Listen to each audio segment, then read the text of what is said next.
What's up, guys? Nathan Sutton back with another video, and today we are talking about what could be one of the most important things that we ever do on this earth, and that is raising kids to follow God.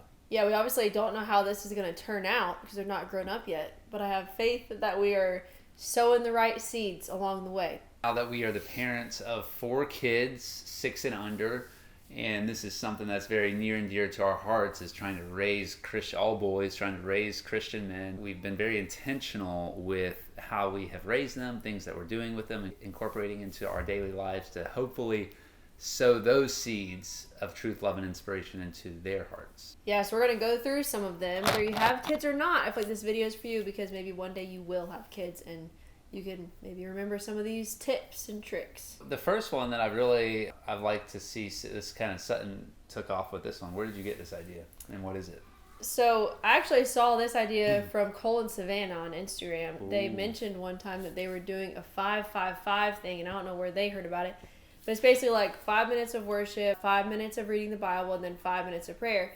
Because I was thinking, like, I want to start my day with God, but it's also very chaotic with 4 boys. And it's hard to, like, have quiet time and be able to actually think. So, like, maybe if I just include them in on it, I can actually do that. So we started doing that. We've been doing it for a few months now.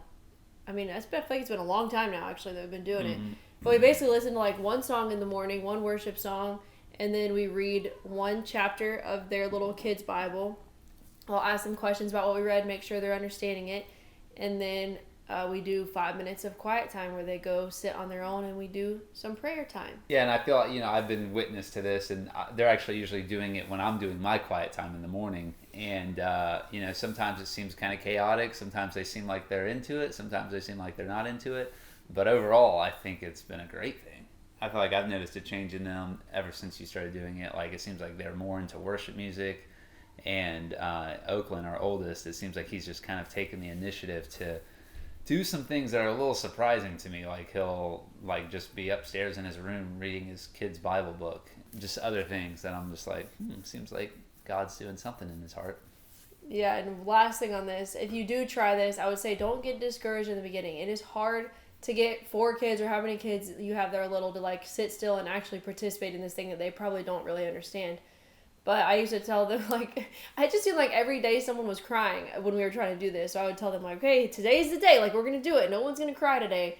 And now no one does cry. But in the beginning, I remember it being really hard. So just don't get discouraged if you're trying it and you're like, this doesn't work for me. Like, just stick it out. And I think they'll end up really liking it. Sounds like Satan was trying to interfere with you and discourage you. Yeah.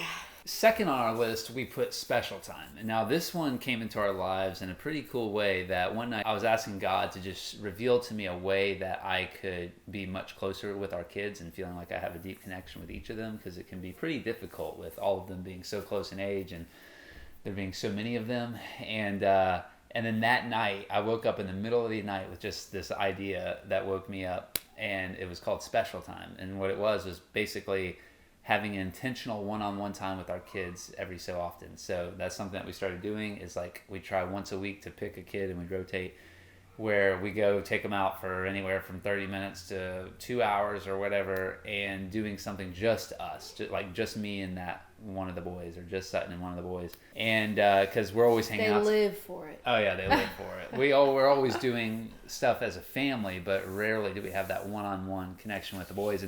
And I think this gives us an opportunity to really just like sow into them and talk about really anything and try to lead it into a spiritual conversation. It can be kind of difficult at their ages right now, but try to really just listen for God prompts and ways that we can connect with them and hopefully sow into them that way. All right, number 3 on our list is Bible verse memorization, which if you guys follow us on Instagram, you've seen we've been doing that with the boys, where their school stuff actually tries to get them to memorize poems, and I'm like, we don't need to memorize poems. Like, well, we do need to practice memorization of memorizing something. So that's kind of what got me to, like, let's do Bible verses instead. Like, that actually matters. And so we're going through the alphabet. You just start with A, and you pick a Bible verse that starts with A. And I really try to pick verses that are relevant to them in their age, that when I'm disciplining, when a situation comes up, when anything happens, like, you can bring up that verse. You know, if they're fighting to each other, we're like, hey, remember your verse is do to others the way that you'd want them to do to you. They tell a lie, it's like, keep your lips from telling lies and keep your tongue from evil. Like it just kind of makes it come alive for them. Like you pick verses that you can bring into real life, and not only are they memorizing them and they know them, but then they're starting to understand what it actually means. Like when you're bringing it up in a situation, then they're like, oh, that's what it means. Like keep your lips from telling lies and your tongue from evil. Like I shouldn't tell lies, and just like makes the Bible come to life. And they've memorized. I mean, they're up to what letter now, right? Did you say you do it in the letter, order? They're up to letter K now, and it's just amazing to see them spit off these Bible verses. It's just incredible. I mean, even if you do one Bible verse a year, by the time they're 18 years old, they'll know way more Bible verses than most other kids. And what's crazy is that I only do it with Oakland Hawson because Jamin's only 3, and I was like, this is too advanced. Like, he's not going to be able to memorize Bible verses. And then one day, we're doing them in the car, and Oakland gets stuck on one, and Jamin just goes for it. Like, he not only says that letter, he says them all from that letter on. He's 3 years old. I was like, oh my goodness. Like, he's just from listening. Like, he remembered all of them. Yeah. So, don't leave out your little ones because they can do it. I underestimated him. Our fourth thing would be leading by example. And this really just is a matter of just living it, like everyday life, your kids seeing you live out your faith and what it looks like to follow and chase after God, whether that's us doing our own quiet time or other spiritual disciplines, them seeing us and they ask about it, like, why are you doing this? Why are you praying about this? And one of the things that I do every time Sutton leaves the house, I always pray for her. And so I've started incorporating them to that. They'll see me praying for her, and they're always, and like one time I forgot, and then she left the house and they were like, Daddy, you forgot. And I was like, I forgot what? And they were like, you forgot to pray for Mama. So it's pretty cool. It's so cute. It's pretty cool to see, like, you just doing your own thing and really living in a way that's chasing after God and them wanting to be a part of that. Yeah, and one more thing I will add to that is one time my dad said if he has one regret about raising me and my sisters, it was that he did not do his Bible time in front of us. Like, he was always doing it. He would wake up earlier or something and do it where no one could see him, because about that verse, like, go into your room, like, where no one sees you, which I do think you should be doing that too. But he just says, I wish that, like, y'all would have just seen me doing that, because I didn't even know. Like, I didn't even know that he ever read the Bible. I mean, I guess I could have figured it out because he knew stuff about it, but I never, like, saw him doing it because he would do it in his own time. So I do think that is important, like not only doing it on your own, but them just seeing you do that, and it's just very normal for them to see you reading the Bible, see you praying. All right, the next one is the Bible Story for Kids app. This is Milena Ciciotti, I don't know how to say her last name, but anyway, it's their app. They created it. It's so great. It tells Bible stories for kids, and it quizzes you and everything, and my kids love it. You do have to subscribe to it. Like, you have to pay, I don't know, $5.99 a month or something. But every time we get in the car, the boys are like, play a Bible story. They love to listen to them. They love to try to answer the questions. And it's like a fun way for them to learn. And I just feel like now they just know so much about the Bible already when they're so little. And they're just loving learning about it, which is fun to see.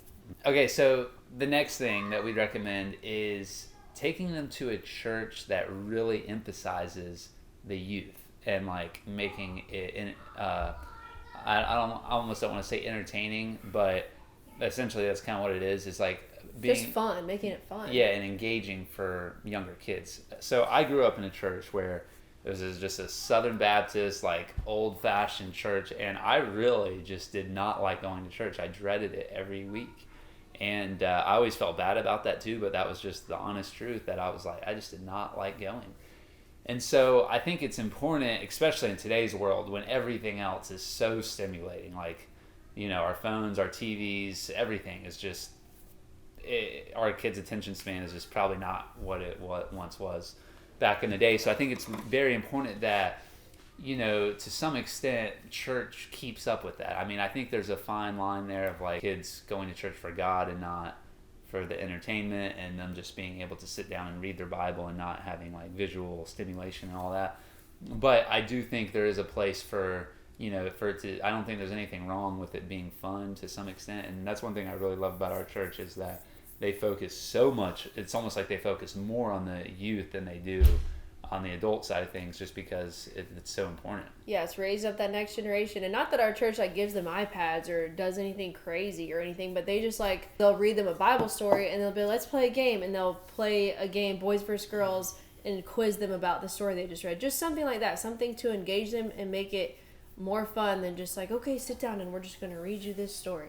Right. And it's really cool to have seen kids in our church like that were really young going through some of like the more beginner classes, and then now they're a little bit older, like in their upper teens, and some of these kids are just so passionate about God, and I really think that kind of stems from them growing up in a place where they really just love that environment and being a part of that. Yeah, it's special to have someone else. You know, you pour so much into your kids, and it's just really special to have someone else that you trust pouring into your kids, and you know that they're doing it in like the best way that they can do it. So yeah, I would say that's really important. This is actually the church I grew up in, so I can attest that every summer camp, everything we did, I just loved it. I loved going to church. And then the last thing we do to build up their faith, their little faith, is praying about things, even if they're small. And this is another thing that kind of brings things to life, is like, say today they just got stung by a wasp, which I didn't do this, but I should have. Oakland and Halston both got stung by a wasp. And so just take that moment for example. Like, I could have prayed over their bite and prayed for it to feel better. And eventually it is going to feel better. Like, I know it's going to feel better. And so when it does, like, it probably feels better right now. We'd be like, oh, look, you know, God answered our prayer and you're better. You feel better. So thank God for that. And just praying for little things that they can watch it happen.